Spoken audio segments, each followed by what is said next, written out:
They poured the wine with such care. My mother's hand, elegant and steady, lifted the bottle of 2014 Opus 1, like it was a relic from her private altar. The red swirled into crystal, like a benediction. She didn't spill a single drop. Of course she didn't. Marla West never did anything without control. She smiled, eyes soft with something that looked like affection, and said, "To family. To our Cassandra's return." I didn't lift my glass.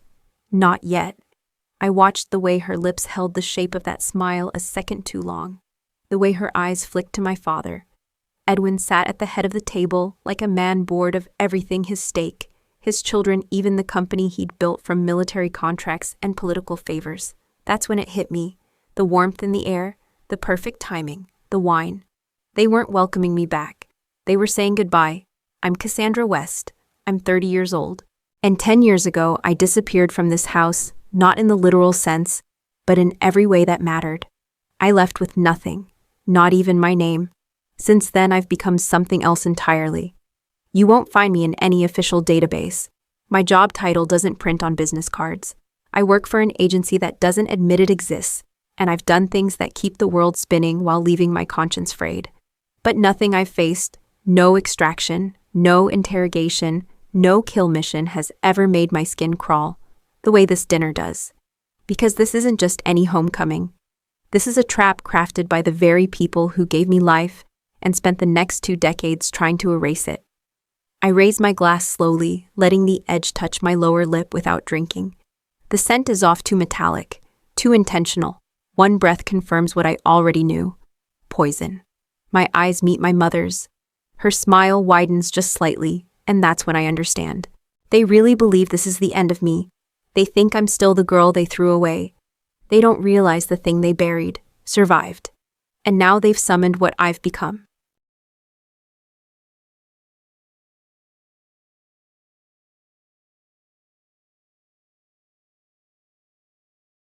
I didn't let the glass tremble in my hand. A lesser version of me, one that still craved their approval, might have hesitated.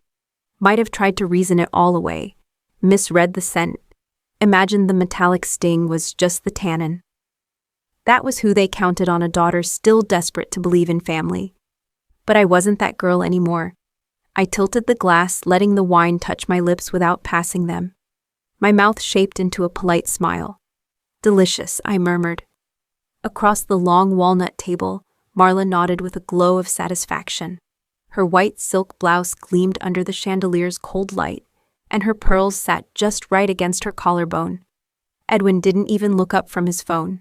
His thumb moved absently, scrolling through whatever held his attention more than the daughter he tried to erase. My parents never yelled. They never hit. Their version of violence was colder than that. Clinical, legal, irrevocable. Dinner was served by a woman I didn't recognize. The staff had changed, but the choreography remained. Appetizer first, microgreens with something foamy and overpriced. Then filet mignon, perfectly rare, plated with precision. They didn't just try to kill me, they tried to do it in style. "You've been gone a long time," Marla said, cutting her steak into symmetrical slices. "Tell us what you've been doing with yourself." I matched her tone, polished, empty. Administrative consulting. East Coast mostly. She laughed gently, like that was the most adorable thing I could have said. "Still keeping things simple, I see." Edwin finally looked up. "Stability is good. For someone like you, someone like me." That was his code. His way of saying fragile, unstable, expendable. The heat crept into my throat then. Not from anger, from the poison. My pulse slowed. My fingertips tingled. I steadied my breathing and focused on the chandelier above, anchoring my thoughts. Opus 1 laced with something sophisticated, cardiac suppressant, most likely masked under deep oak and cherry. Fast enough to trigger a collapse, slow enough to mimic a stroke. A quiet, elegant death. I set the glass down with care. My fork rested beside my plate. "I'm not hungry," Marla tilted her head. "You've barely touched your food. Are you unwell?" The room tilted slightly, as if we were at sea. I blinked once. "No more than that. Jet lag," I said. "San Francisco time zone's a killer." She leaned forward slightly. "You look tired." It was a probe. A confirmation. They wanted to watch it happen. to witness their problem solve itself. But something shifted in her eyes then. Just for a second. Not doubt, disappointment. The dosage was too slow. I wasn't collapsing. Not yet. I pushed my chair back. "Excuse me," I said, my voice cool. "I need some air." Edwin raised a brow. "We're not finished." "I am." I stood, legs heavy but still obedient. Every movement calculated, controlled. If I stumbled, they'd follow, intervene, finish the job. As I walked through the echoing hallway past the framed portraits of Westech board members and awards that glittered like tombstones, I felt it. The burn in my chest, the dizziness. But I also felt something else rising. Not panic, not fear, resolve. They thought I'd show up broken, humbled, maybe even grateful for the invitation. Instead, I walked out of the dining room alive.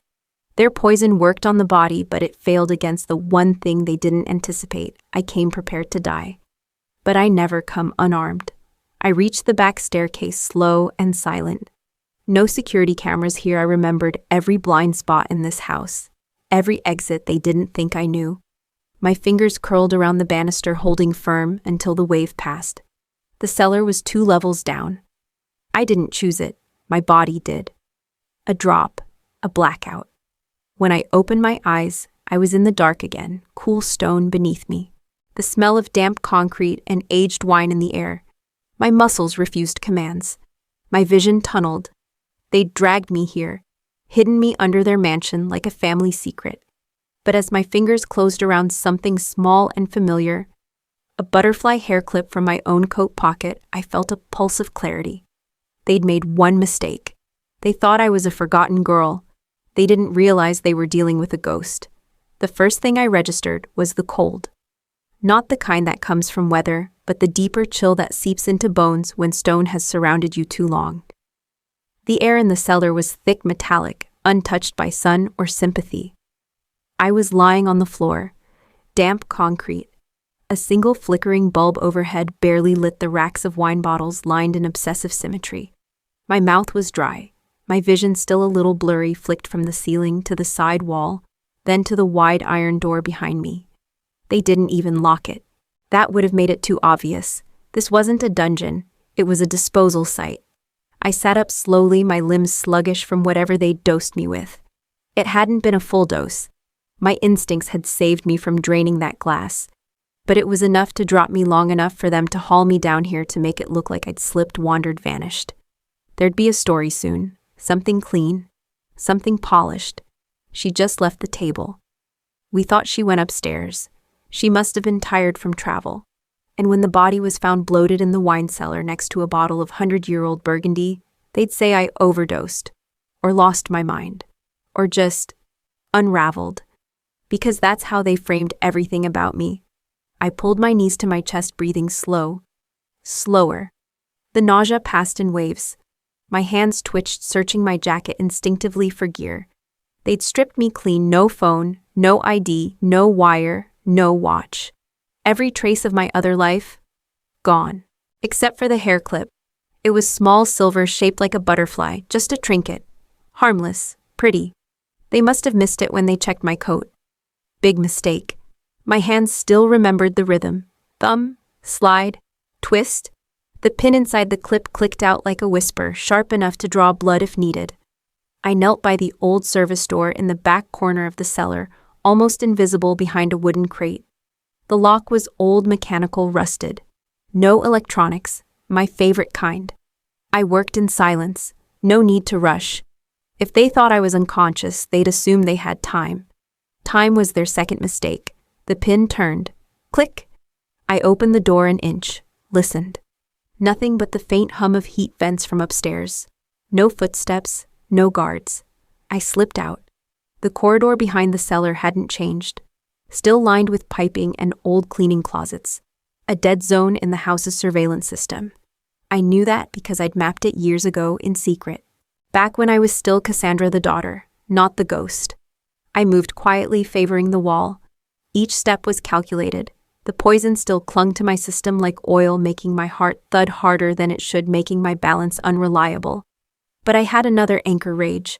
Not the wild kind that consumes you, the cold kind. focused, pressurized. Because this wasn't new. They'd tried to erase me before, they just never had the nerve to finish the job. I slipped into the old storage room under the east staircase and sank into the shadows. My breathing evened out, my pulse began to stabilize. And then I saw it. Hanging on the wall just above a dusty wire shelf, a photograph. The three of them. Marla, Edwin, and Nathaniel. Framed in gold, their smiles flawless, their eyes proud. Of course Nathaniel was in the center, the golden sun. And just like always, no sign that I had ever existed.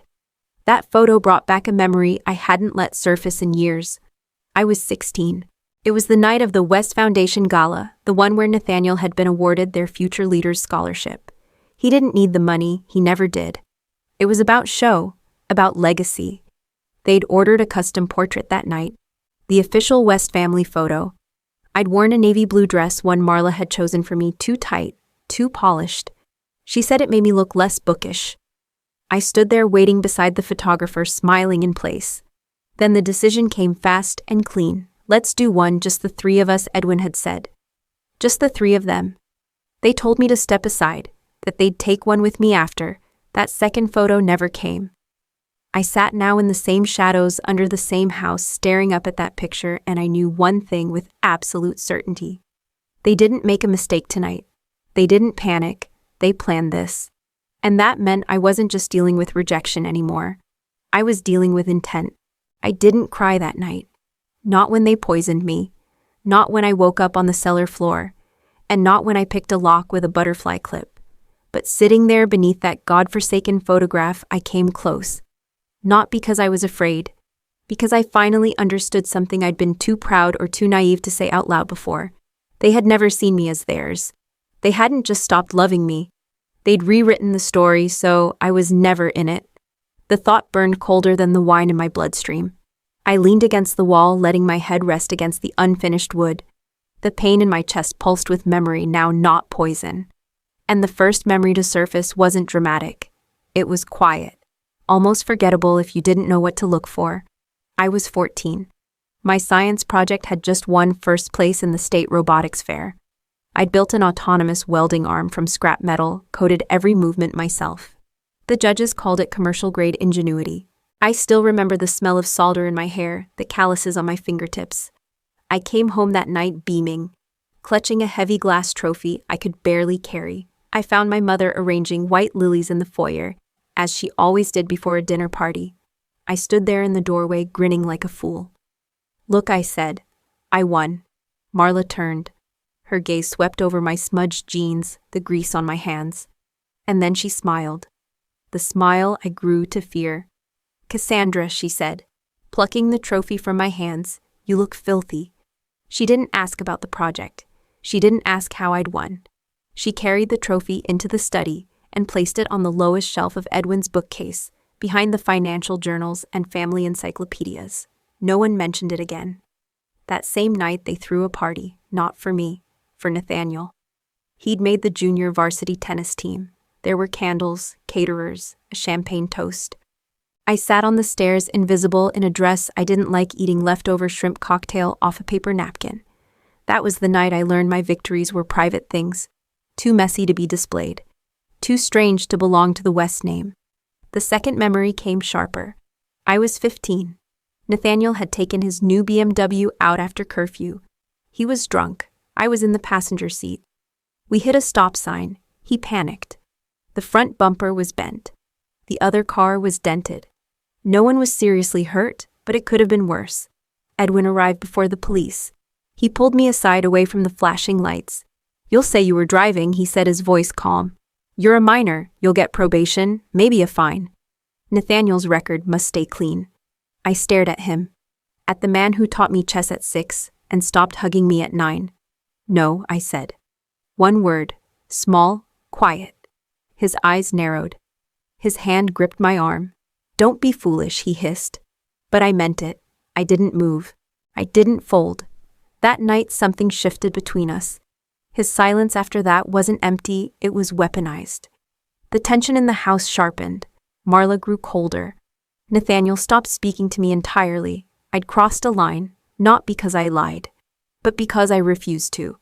And the third memory, that one was the hardest. I was 16. Nathaniel was failing AP English. He stole one of my essays off my laptop, changed the name, and turned it in. The teacher recognized my writing instantly, called him out. Nathaniel claimed I framed him, said I hacked his email, submitted it under his name out of spite. Marla didn't hesitate. She stormed into my room, shaking with a rage I'd never seen before. "You are a venomous, jealous little parasite," she shouted. "You hate him because he's everything you're not." I opened my mouth to defend myself. She didn't let me. She reached into my drawer, grabbed my birth certificate, one I'd needed for a summer internship, and tore it in half right in front of me. "I wish I'd never had you," she spat. The paper fluttered to the ground like something dead. Edwin stood in the doorway watching it all. When the yelling stopped, he looked at me and said one thing. "Leave." That was it. No questions, no explanations, just go. So I did. I packed a duffel bag with everything that mattered to me, 2 shirts, a flashlight, and a library card, and walked out through the side door. No one stopped me. The only person who did anything was Rena, Mrs. Rena, our housekeeper. She found me just past the gate, pressed a crumpled wad of bills and a peanut butter sandwich into my hand. "Go, Cassie," she whispered, using a nickname no one else did. "Go be more than this house will ever let you be." And I did. I disappeared. At 16, I erased myself. I just never expected they'd try to finish the job 10 years later. I didn't go far that first night. I found a 24-hour laundromat 5 blocks from the estate and sat in the plastic corner chair until dawn, my duffel bag curled tight in my lap, the sandwich untouched. I wasn't ready to survive yet. I just wanted to breathe. But breathing, as it turns out, was harder than I thought. By the end of the week, I was sleeping on a bench near the Riverwalk in Cambridge, wedging myself between 2 concrete planters to stay hidden from the cops. The cash Rena gave me barely covered bus fare and a diner meal. I rationed it down to vending machine crackers and tap water. I washed dishes at a diner on the edge of Chinatown for $6 an hour under the table. I lied about my age. I scrubbed burned egg from cheap pans until my knuckles split. I cleaned toilets at a bus terminal at night. I learned the sound of a drunk man unlocking a stall door behind me and how to disappear before he noticed I was there. That's what I did best, disappear. Until the night it rained. Boston storms are mean. The kind that doesn't fall in drops, but sheets. Curtains of cold that slap you when you try to walk. I curled up under the awning of a pawn shop, soaked and shaking, holding a trash bag over my head like it was armor. I was 17. I wanted to die that night. Not because I hated my life, because I hated how little of it I had left to hope for. Then someone stopped. A man, gray-haired, broad shoulders, wearing a faded navy hoodie and boots that had seen combat. He didn't say anything, just bent down, handed me a steaming cup of coffee from a gas station across the street, and an old pair of dry socks. "You look like someone who got knocked down," he said, his voice low and sure. "But you're still on your feet. That means you're a fighter." I didn't speak. Couldn't. He smiled once, just a small flicker, and walked away. I never learned his name. But the next day I walked into a military recruitment office with my shoulders back and my chin up like someone who belonged. The woman behind the desk asked my age. I lied. She asked if I had a family. I said no. She asked why I was there. "Because I want to stop being invisible," I said. 2 weeks later, I was standing in line at Fort Jackson, shivering in government-issue underwear and holding a clipboard. My boots didn't fit. My skin was raw from boot camp soap. But I wasn't cold anymore. I was becoming steel. The military didn't save me. Let's be clear about that. But it gave me structure. It gave me walls and rules and weapons. It gave me a place to put all the things I couldn't carry anymore. Pain, turn it into grit. Shame, convert it to discipline. Loneliness, channel it into endurance. I was a ghost among recruits. I outshot every man in my unit. I ran until my feet bled. I memorized every combat manual they gave me front to back. And someone noticed. His name was Victor Hale. He didn't wear a uniform. He came in once a month in plainclothes, clipboard tucked under his arm, watching exercises from the shadows. His eyes were still like deep water. He didn't smile. 3 weeks before I finished basic, he pulled me aside. "You ever wonder what happens after the battlefield?" he asked. I blinked. I thought this was the battlefield. He shook his head once. No. The real war is the one you fight in silence, the one where names disappear and nothing is what it seems. 2 months later, I was transferred to Project Greyline, an interagency feeder program operating out of a nondescript office park in Northern Virginia. No one called it CIA, but it didn't have to be. You learn quickly. You learn how to lie and mean it, how to hold your breath underwater for 4 minutes, how to wiretap a phone using a cereal box, how to take a punch and not flinch, how to disappear into a crowd then reappear 6 blocks away, and most importantly, how to kill without leaving blood behind. I wasn't Cassandra West anymore, not to them, not to me. My past had been sandblasted from every record, my name replaced with numbers, my face removed from photos. I passed the psychological evaluation with flying colors, not because I was stable, but because I knew exactly what they wanted to see. By 22, I was fluent in 3 languages and had survived 3 foreign operations. By 25, I was an asset. But I never forgot where I came from. I didn't have a family, I had a file. And now that file was missing, which meant it was time to go home. The farm isn't on any map. You don't find it unless someone brings you there. Hidden somewhere in the folds of Virginia's dense woods, its buildings are quiet and unremarkable, brown brick low roofs, no signs. From the outside, it could be a remote vocational school, maybe a military academy. What it actually is transformation. They called it the farm, but it was no place for growth. It was where identities were plowed under roots, cut everything replanted from ash. If boot camp taught me how to fight, the farm taught me how to vanish and how to make others disappear. We trained 12 hours a day. Firearms, surveillance, resistance, escape, infiltration. But that wasn't the hard part. The hard part was psychological deconstruction. They strip you down in layers, name past loyalties, beliefs. Not by force, by calculation.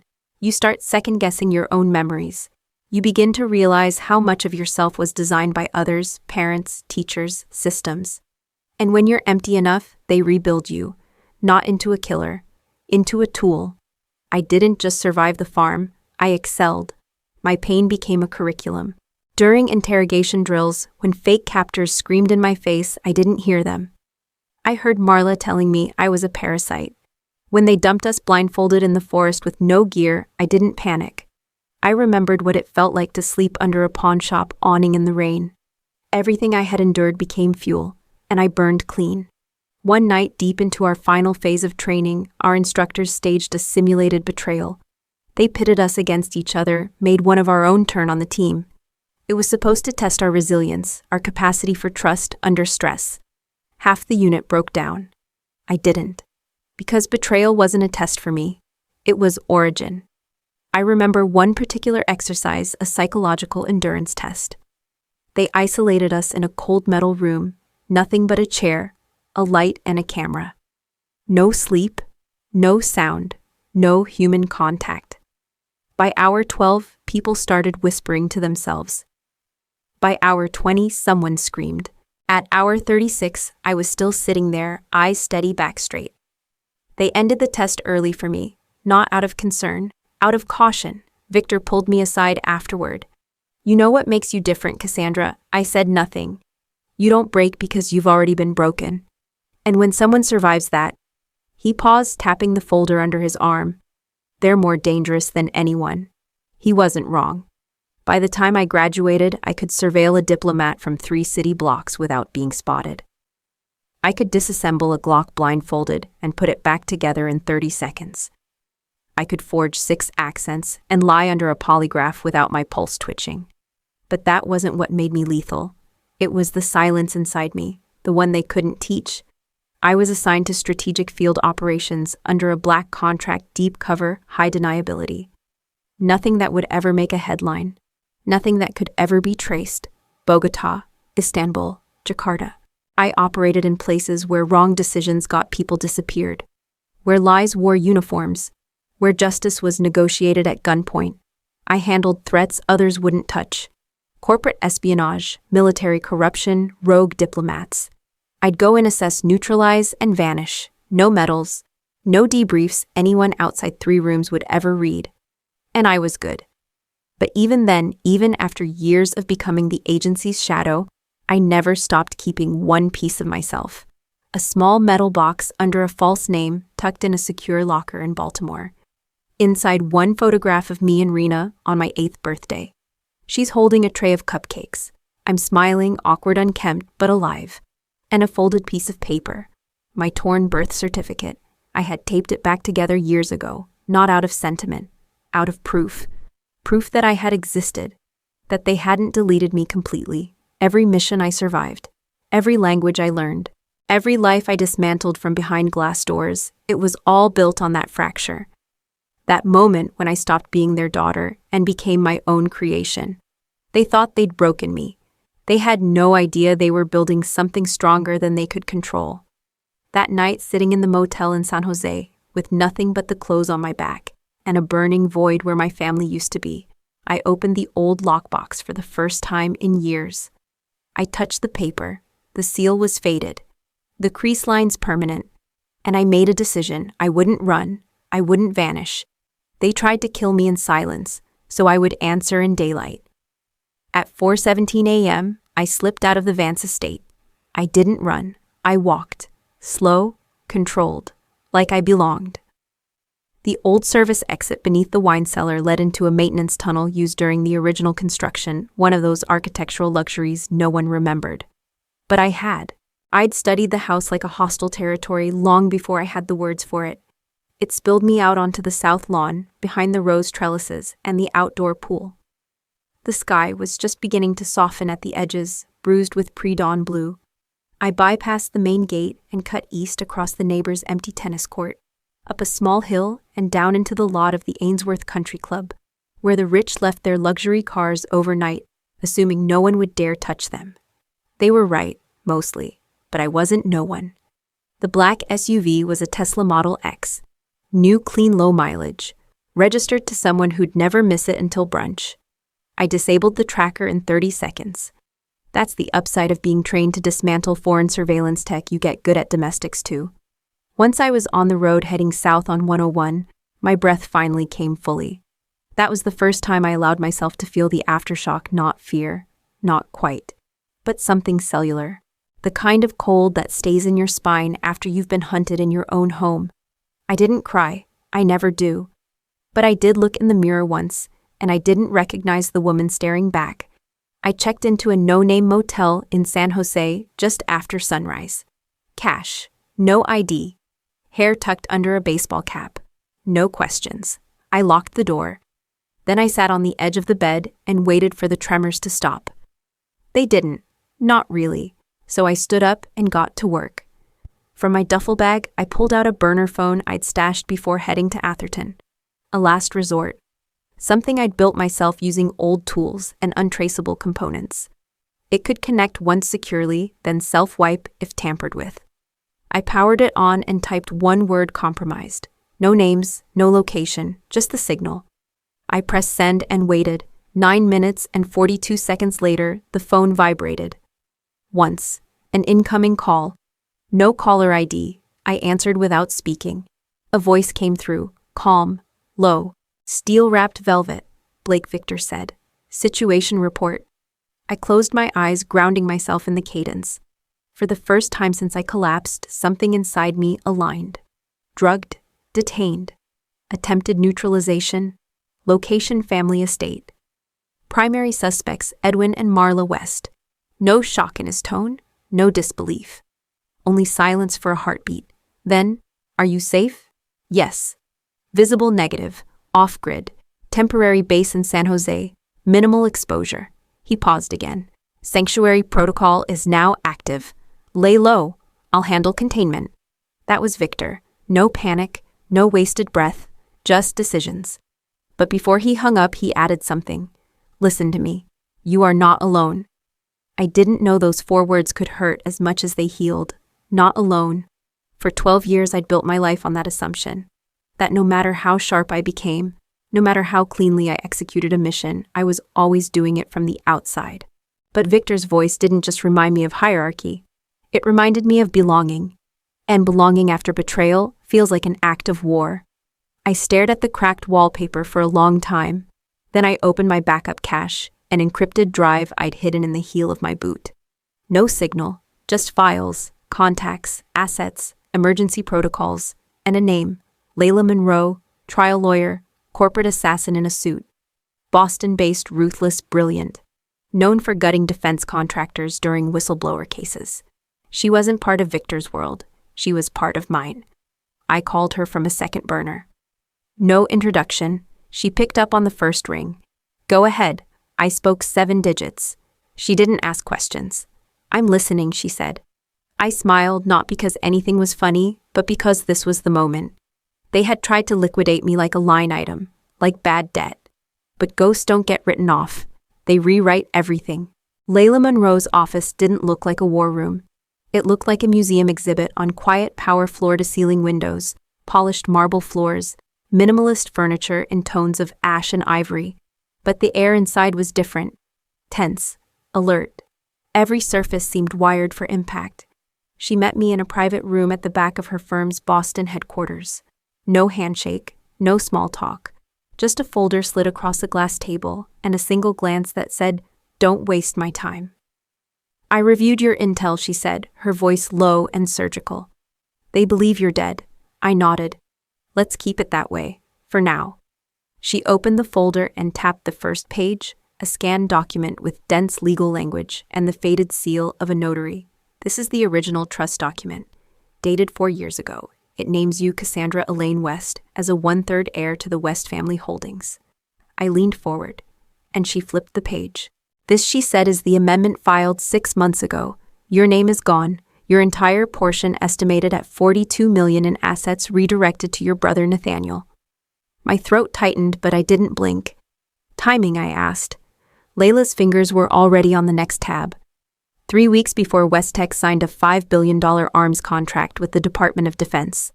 One of the largest in their history. And guess what? I waited. She slid a clause into view. Highlighted. Clinical. The contract contains a stability provision. Her voice sharpened.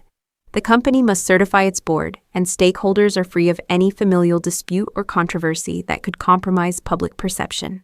I understood it instantly. They didn't just disown me, I said the words colder than I expected. They liquidated me. I was a legal risk. They didn't see you as family, Layla replied. They saw you as volatility. The silence between us pulsed like a countdown. Then I spoke again. How strong is this case? Layla didn't answer right away. She reached for a silver pen and began circling dates on a printout. We won't go for breach of trust. That's emotional. That's what they'd expect. We go for federal-level charges: conspiracy to commit fraud, asset misappropriation, attempted murder. I met her gaze. We won't just hurt them, she said. We'll dismantle them. That was the moment I knew this wasn't personal for Layla. It was tactical, which meant I could trust her. She clicked her pen shut. My team will start digging. Every offshore account, every shell company, every legal contradiction. You gave me the match. I'll build the fire. What do you need from me? She smiled just slightly. Truth and time. I left through a side exit. No cameras, no signatures, no digital trail. Back in the motel, I paced. I should have felt vindicated, empowered. Instead, all I felt was the rising tide of memory. They'd sold me off like dead weight. Not because they had to, because it was convenient.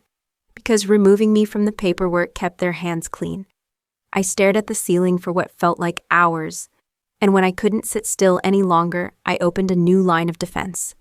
I contacted Ezra Tran, former NTSB investigator, now a private forensic consultant. Victor had mentioned him once, a man who could reconstruct a car crash from scratch and smell lies, baked into digital reports. We met that night in the parking lot where they'd left my rental car staged against a tree off Skyline Boulevard. Ezra was small, wiry, with sharp eyes and hands that never stopped moving. He wore gloves, carried a mobile data rig, and never once asked what this was really about. They wanted this to look like you panicked and ran, he said, crouching near the driver's seat. He pulled a tiny device from the onboard computer. Airbags deployed before impact, he muttered. That means remote trigger. Someone wanted this scene staged. He moved to the steering wheel, swabbed it with a cotton square. Minutes later, under UV light, the blood smeared on the wheel glowed, but not in a pattern that matched my handprint. I'll test it, he said. But it's not you. I already knew that. I'd never bled that night. Ezra wiped his gloves clean. Whoever did this was sloppy. They weren't sloppy, I said, my voice flat. They were arrogant. They believed the story would hold. That no one would dig deeper. That I wouldn't live long enough to fight back. I turned toward the tree line. Somewhere Nathaniel had slipped back into the shadows after setting the scene. His fingerprints probably wiped. His conscience too. But he'd made one mistake. He forgot who taught me how to hunt. I didn't sleep that night. Instead, I replayed the scene over and over in my mind. My rental car deliberately crashed into a tree. The blood on the wheel.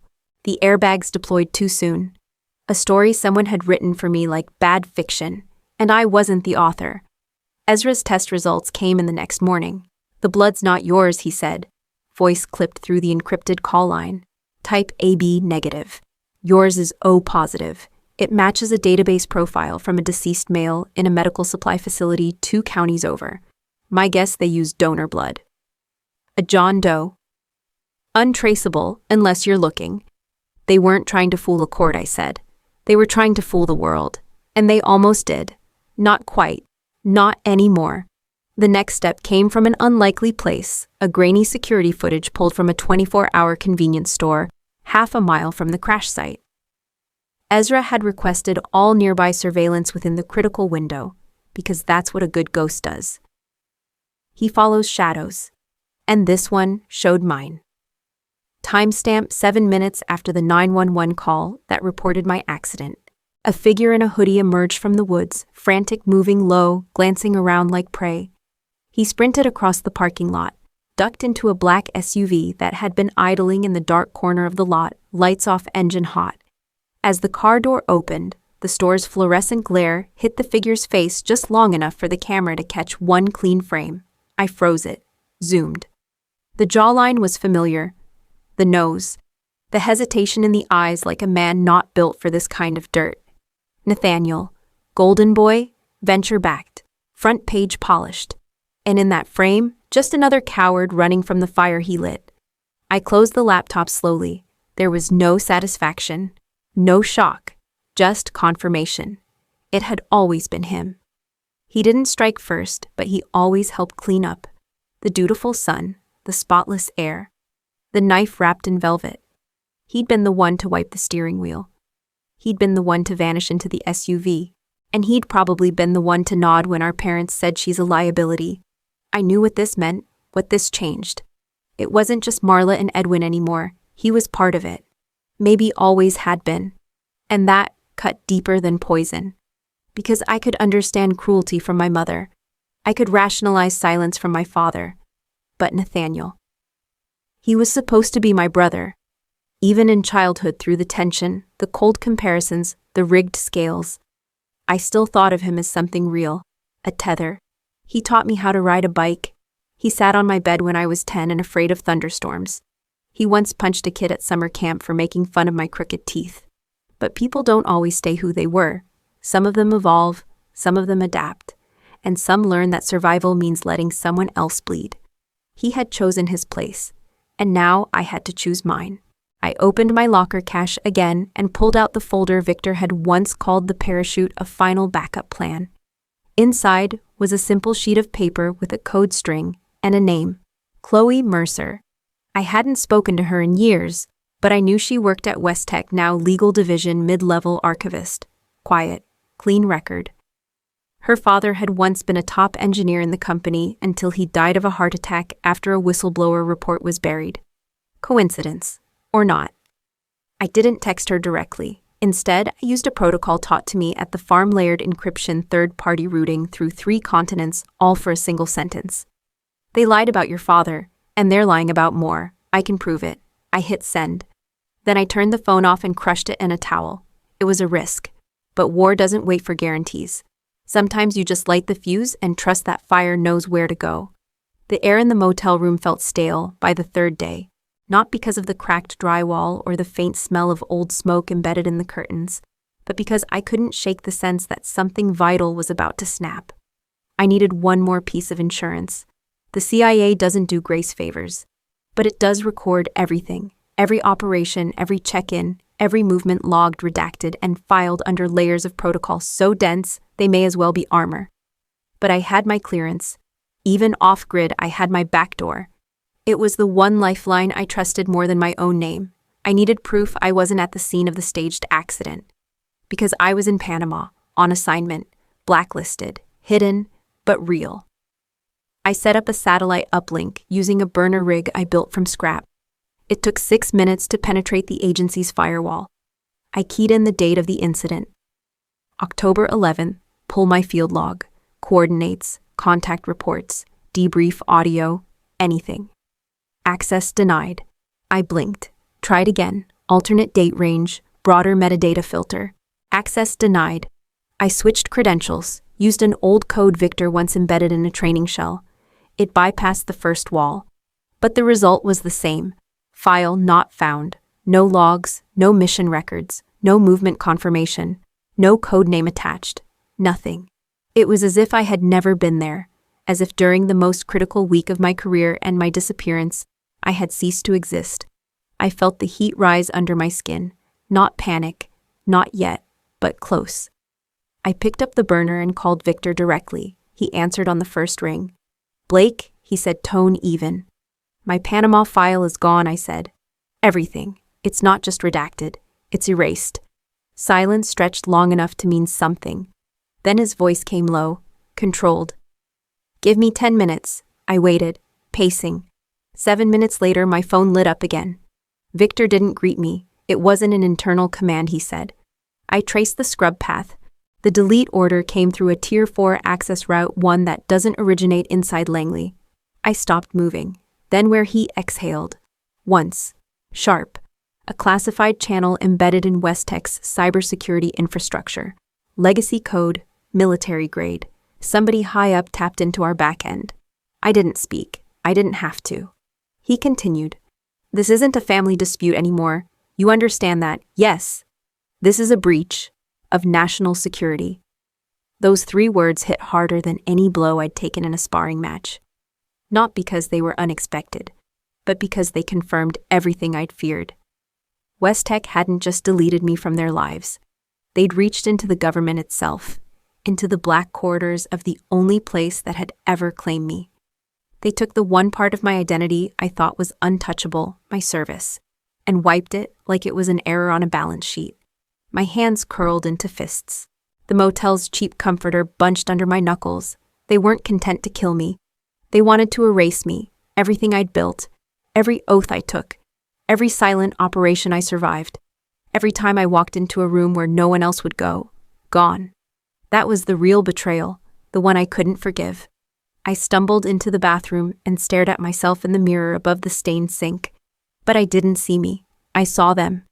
Edwin's cold eyes as he scrawled his signature on the trust amendment.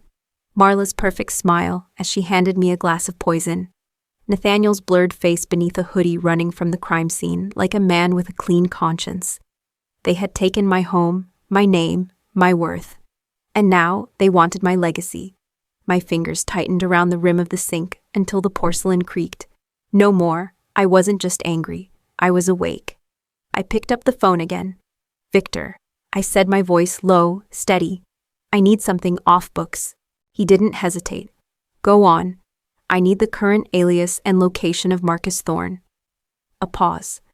The auditor they declared dead 5 years ago, Victor said. Yes. He's not dead. And he's the only one who ever knew where the Westtech money really went. This will burn a favor I've been holding for a long time, he warned. It'll get noticed. I know, I said. I'm not planning on coming back from this anyway. Another pause. Then I'll send coordinates when I have them. When the line went dead, I reached for my second burner. There was one more card to play. I drafted a message, encrypted it 6 layers deep, and sent it to Chloe Mercer. Your father died for telling the truth. I'm here to finish what he started. Chloe Mercer didn't respond right away. I expected that. Messages like the one I sent don't invite casual replies. They sit in the dark and sink under the skin, scratching where silence used to live. I went radio silent after that. No new calls. No movements. I stayed in the motel for 2 more days, building my case on the surface while the real operation bled underneath. Victor kept his promise. Within 36 hours. A secure packet arrived at the drop address I'd designated. Inside GPS coordinates, recent photos, a redacted case log, and confirmation. Marcus Thorne alive. Alias Henry Knox. Current residence Bend, Oregon. A man declared dead 5 years ago, quietly hiding on the edge of the Cascade Mountains. And if he was smart, he wouldn't trust anyone who came knocking. That's where the ghost part came in. But before I left San Jose, I checked the burner phone one last time. One message, no sender. Just a timestamp and 5 words: I believe you. I'm in. Chloe. I allowed myself exactly 5 seconds to feel it. Not joy, not relief, just recognition. I wasn't alone. The fuse had caught. She sent the first set of files 2 hours later, buried deep inside West Tech's legal archives, far from public systems. They weren't just internal memos or board minutes. These were sealed documents, black folders with quiet teeth. 2 stood out. The first was Julian's sealed arrest report in Mexico, charges related to possession, bribery, and obstruction of local law enforcement. Covered, buried, scrubbed. Handled discreetly with large wire transfers and diplomatic pressure. The second was even heavier, a high-definition scan of the original West Family Trust, complete with my name in elegant serif font, signed and witnessed 4 years prior. It was real. I had a claim. They hadn't just disowned me. They'd rewritten the will to remove me and moved hundreds of millions in anticipation of that new legal reality. Real estate transfers, asset liquidations, everything neatly shifted out of reach. I dropped the documents onto Layla Monroe's encrypted cloud drive that night. Her reply came 12 minutes later, confirmed. This is enough to blow the floor out from under them. Now we go public. But public didn't mean loud. It meant surgical. While Layla's team prepared the court filing and coordinated with state investigators, I drove north with one mission in mind: find Marcus. If he was truly alive, and if he had what I suspected, he was the missing key. Because money and motive could expose corruption, but only a voice from the grave could turn suspicion into certainty. It was a long drive up the coast. Days blurred through gas station coffee and backwater towns, with names that barely made the map. I slept in the car. Ate cold trail mix. Trusted no one. By the time I reached Bend, Oregon, my eyes felt lined with steel. The address Victor gave me was deep in pine country. No neighbors, no road signs, just an overgrown path and a rusted gate with a broken chain. The cabin was small. Wood smoke curled from the chimney. There was no car in the drive, but that didn't mean he was alone. I scouted the perimeter for 2 hours, watching for patterns. He came out at dusk, thinner than his old ID photo, graying at the temples, eyes sunken but sharp. He carried a rifle slung low on his shoulder, not paranoia. Practice. I waited until he was stacking firewood near the back fence. No line of sight to the door. Nearest weapon holstered, not drawn. I stepped into view. Marcus Thorne, I said, calm and low. I'm not with West Tech. He spun fast, too fast for his age, but didn't fire. The muzzle stopped inches from my chest. Who are you? He rasped, voice rusted from disuse. I'm the daughter of the man who tried to kill you. A pause. His eyes narrowed. I kept my hands where he could see them, empty. No threat, just truth. My name is Cassandra West, I said. I'm supposed to be dead, just like you. Another pause. Then inside, he said, lowering the gun. I followed him in. The war was no longer theoretical. Now it had a face. Marcus didn't say another word until the cabin door locked behind us. Inside, the place was a bunker built from paranoia and pain. The walls were papered with news clippings, bank statements, redacted reports, everything pinned with surgical precision. A forensic war room disguised as a recluse's den. He moved slowly, his gait stiff like the years had calcified under his skin. You said your name is Cassandra West, he muttered. I nodded. Yes. And you survived. I escaped. He stared at me like he didn't quite believe I was real. Then he walked across the room, opened a rusted lockbox under the floorboards, and pulled out a small black object. Digital. Dented. A voice recorder. I planted this the day before I disappeared, he said.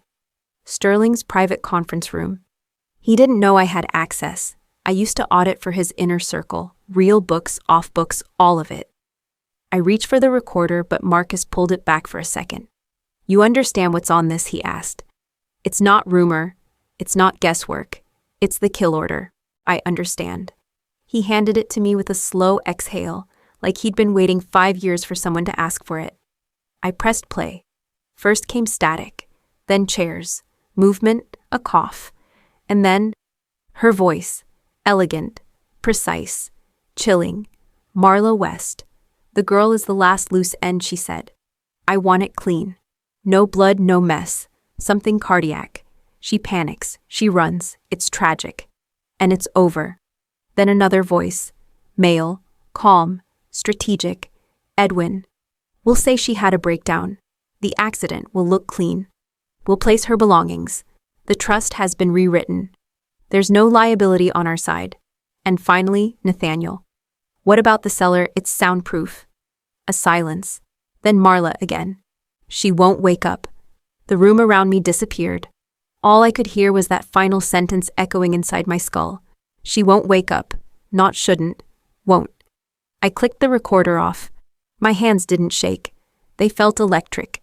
Marcus sat down across from me, folding his arms. They used me, he said. I uncovered a slush fund, millions moved through shell companies. Money paid to foreign officials, contracts, rigged failures hidden. When I threatened to go public, the brake lines in my car failed. He tapped the scar behind his ear. They killed a man who looked like me, planted my ID, and vanished me. I nodded slowly. They did the same to me. But they forgot one thing. What's that? We weren't theirs to destroy. He smiled for the first time, small, bitter, and earned. I uploaded the audio file to Layla through a secure channel. No explanation needed. Just the title, authorization, homicide. She replied in less than 5 minutes. Received. Understood. Showtime. When I returned to the motel that night, something was waiting for me. An encrypted folder in my inbox. From Chloe. Inside, scanned legal archives, internal HR memos, even draft press statements. She had risked everything to pull these files, but 2 stood out. The first, a memo from Edwin directing legal counsel to remove me from all company documentation to ensure external appearances of continuity and control. The second, a draft media plan prepared weeks before the stage crash outlining public responses in the event of unforeseen tragedy involving Cassandra West. They'd planned the story long before they poured the wine. And now I had all of it. The trust, the fake accident, the falsified crash, the criminal son, and the voice of my mother calmly authorizing my death. This wasn't revenge anymore. It was revelation. I didn't scream. I didn't cry. I just opened a blank document on my secured device and typed 5 words at the top. The ghosts are coming home. The courtroom didn't look like a battlefield. It looked like a theater. Marble columns, polished oak benches, high ceilings, and a judge's bench raised just high enough to remind everyone where power sat. But beneath the stillness, tension simmered. Reporters filled the press gallery, notebooks, open eyes, narrowed. The West family sat in the front row, Marla in white Chanel, Edwin in his signature charcoal suit, Nathaniel in a blazer he hadn't earned. They didn't see me when I entered. I stayed behind the tinted divider with Layla, her team, and 2 plainclothes federal observers from the DOJ. No introductions, no announcements, just presence. Judge Adeline Shaw presided. Sharp as a scalpel. 63. No nonsense. She called the docket, then glanced at our side of the room. Ms. Monroe, she said, you may proceed. Layla stood like she'd been born for this. Clean lines, dark suit. Her voice was steady, not loud, not aggressive, just certain. Your Honor, she began, my client, Cassandra West, was declared mentally unstable by her family and presumed dead following a car accident that was, according to their testimony, self-inflicted. She clicked the first slide on the screen behind her. A CIA mission log appeared. Redacted but real, the date of the crash aligned exactly with an official assignment briefing. However, Layla continued, this document, verified by the Office of Inspector General, places Ms. West in Panama on active federal assignment. She could not have been behind the wheel of any vehicle that night. A stir moved through the gallery. Marla leaned toward Edwin, whispering something behind her palm. Layla kept going. Next, we have the blood sample collected from the crash scene. DNA analysis confirms it is not Ms. West's. It was taken from a deceased male, registered to a medical storage company. The room shifted. Judge Shaw blinked, then nodded slowly. Continue. Then came the audio. Layla pressed play. And the voice of Marla West filled the courtroom. The girl is the last loose end. No blood, no mess. She panics, she runs. The room froze. For one suspended breath, you could hear nothing but the hum of the overhead lights. Then gasps. Pens dropped. The kind of silence that only comes after someone removes all pretense. Deloach, the West's lead attorney, shot to his feet. Your Honor, this recording is inadmissible. It was obtained without consent.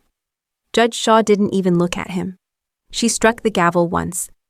This is a preliminary hearing, not a jury trial. Objection overruled.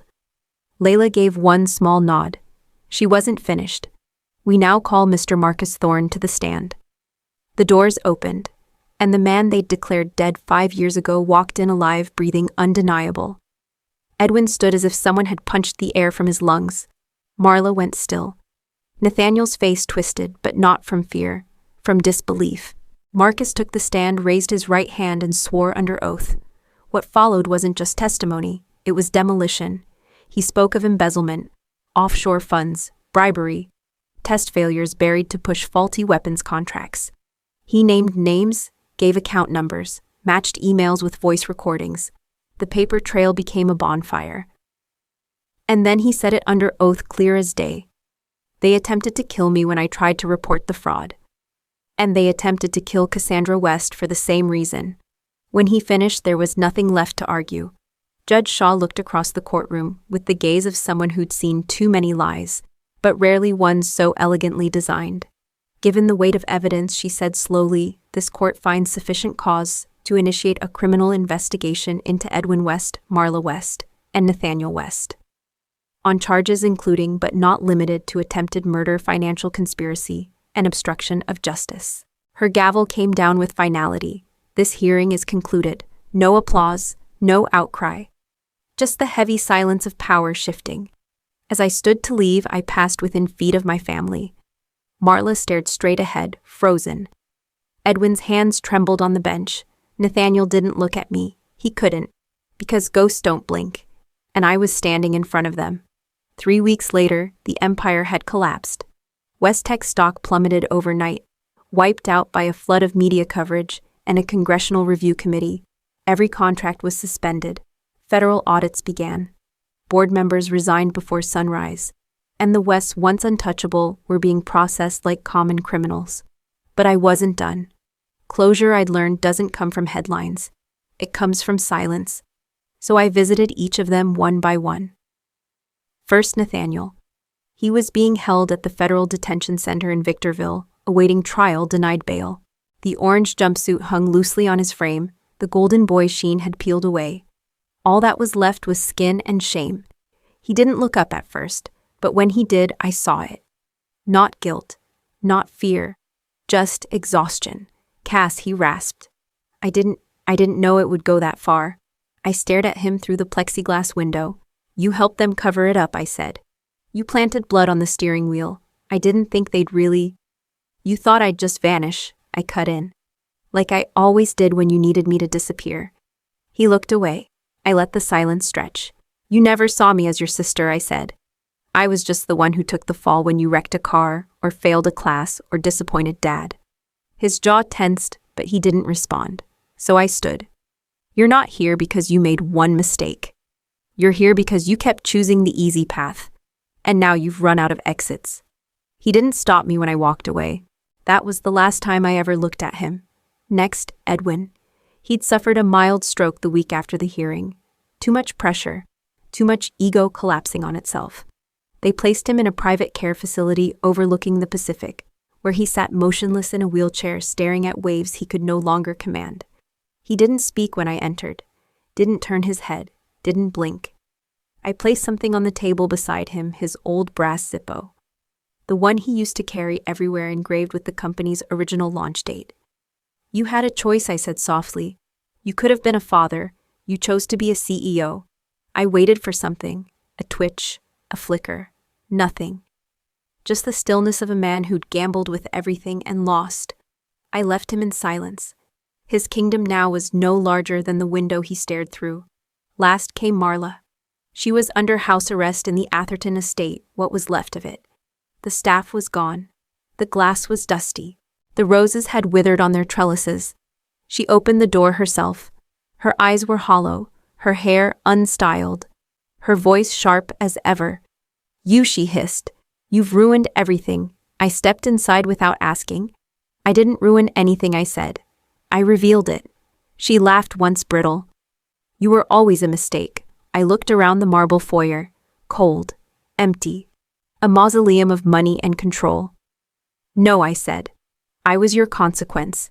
She flinched barely, but I saw it. "You taught me that family is a transaction, that love is leverage, that weakness should be buried." I looked her in the eye, and I believed you. So if you're wondering why I came back like this, why I didn't just run and vanish again, it's because you trained me to win. She didn't speak. Her hands were trembling. "Thank you," I said, voice soft but final. "For the education." Then I turned and walked out the front door. For the last time. Her screams followed me down the driveway, shrill and useless. By the time I reached the gate, the wind swallowed them whole. I left California behind without looking back. No press tour, no book deal, no statement. Just quiet. I found a cabin in Vermont tucked between cedar trees and a frozen lake that didn't care who I used to be. The mornings came slow here, wrapped in fog and birdsong. No cameras, no files to decrypt, no faces I had to second-guess. I planted a small garden. I adopted a rescue dog, golden retriever, nervous tail eyes, like someone who'd seen too much. I named him Rena. At night I made tea and read books not for research, but for the way the words felt in my chest. I learned the sound of snow falling on wood. I taught myself how to breathe again, without checking the perimeter. A few weeks after the trial ended, a package arrived from Victor. Inside the Zippo I had left beside Edwin, and a note handwritten on thick cardstock. "Your legacy isn't what they left you, it's what you survived." I held the lighter in my palm, felt the weight of it. I didn't flick it open. I placed it in a box on the highest shelf of the closet. Not to forget, but to contain it. Because my story no longer belonged to fire. It belonged to soil, to sky, to silence. Healing isn't loud. It doesn't announce itself. It happens in layers, slow, stubborn, and real. They tried to erase me, but I grew roots instead. They thought I was a flaw in the design, but I became the blueprint. And now in the quiet of this life I built with my own hands, I'm not haunted anymore. I'm home.